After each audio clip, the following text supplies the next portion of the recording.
over the hills and fall from what she's waiting for love to be realized. I'll send her my heart covered as a gift and hope that you'll take it into her side.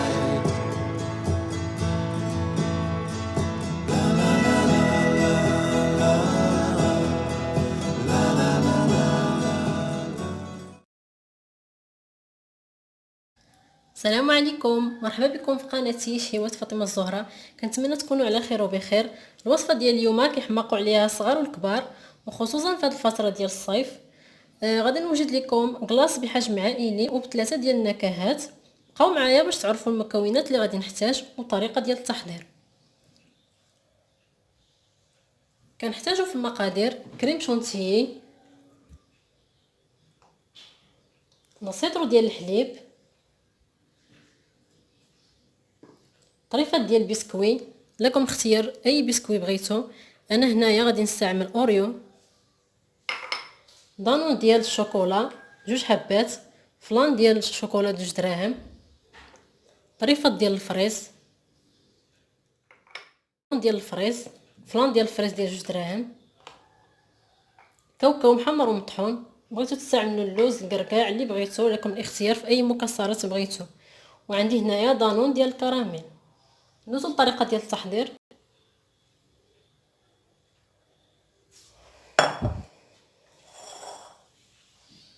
غادي نطلعوا كريم شونتيي هي الاولى مع الحليب. الحليب خصو يكون بارد من قبل توضعوه في الثلاجه قبل ما تبداو تخدموا به.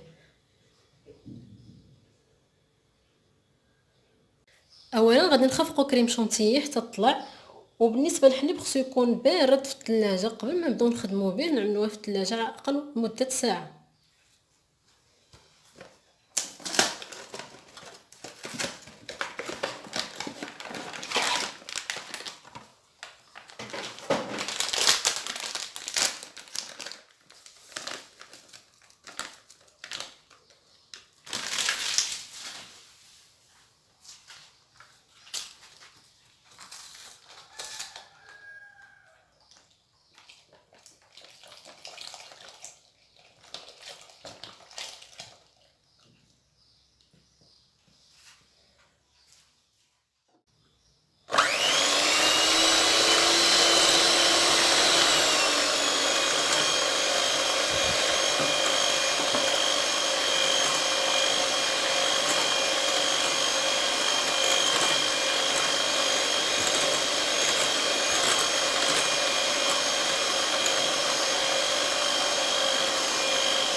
كيف ما كتشوفون بعد ما طلعنا كريم شونتيي غادي نقسموها على 3 ديال النكهات.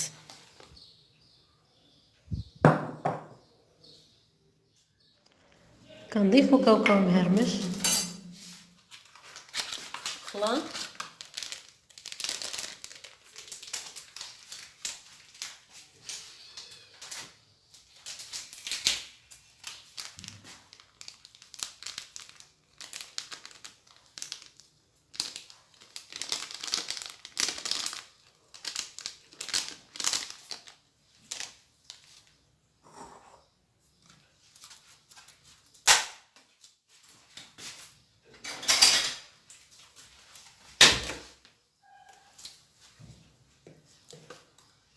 غادي نضيفو دانون ديال الشوكولا،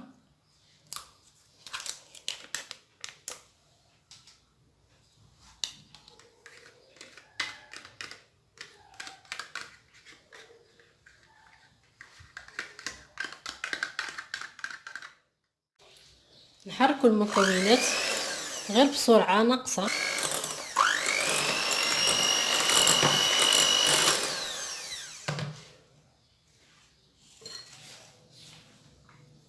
ونضيفوا البسكوي.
كنحاولوا نقادوه باش نعملوا الطبقه الثانيه.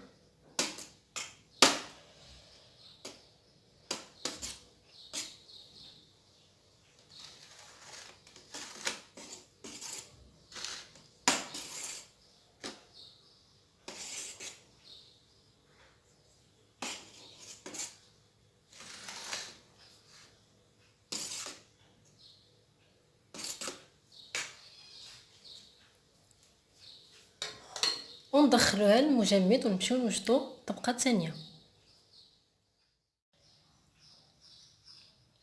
دابا غادي نوجدو الطبقه الثانيه اللي غادي تكون بالنكهه ديال الفريز. غادي نضيفو طريفات ديال الفريز،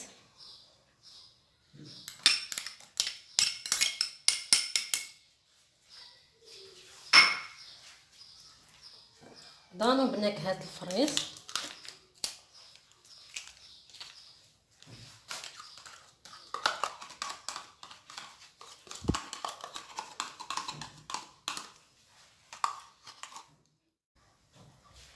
فلان بنكهه الفراوله،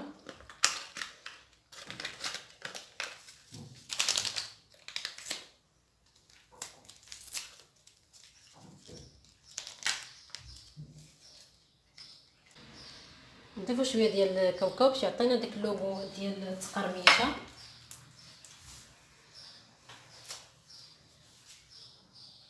ونحركو غير بسباتول.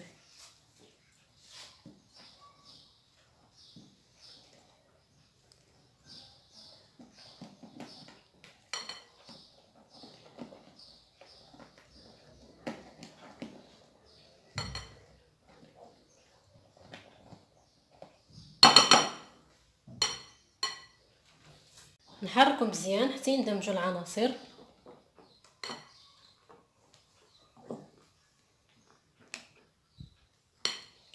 ورجعنا الخليط على هذا الشكل هذا.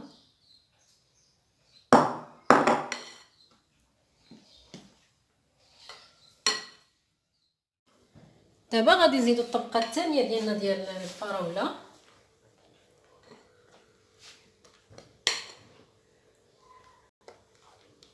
بغيتو تعملوا النكهه اللي بغيتو، انا كنفضل 3 النكهات وخصوصا النكهه ديال الفراوله كتحمقني. دابا غادي نوجدوا الطبقه الثالثه اللي هي طبقه بنكهه الكراميل.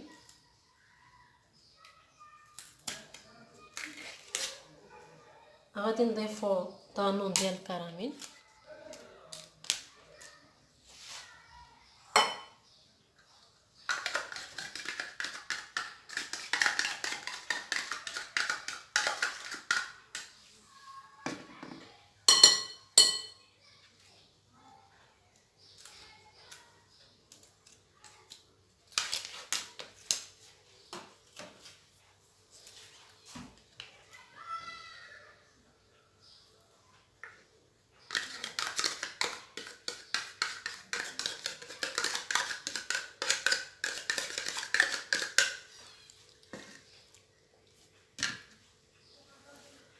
شويه ديال الكاوكاو،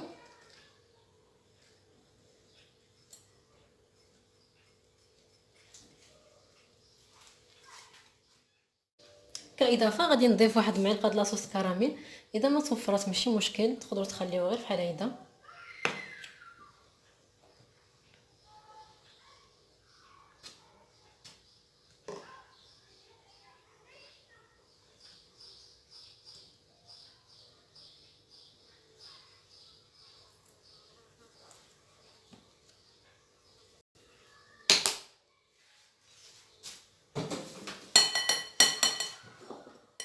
نحركوا المكونات.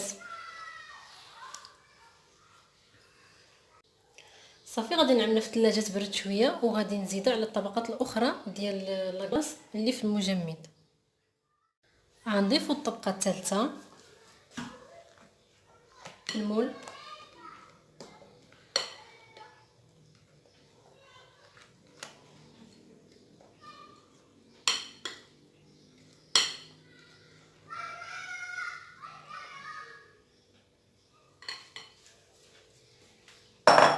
نقادو بالسباتول.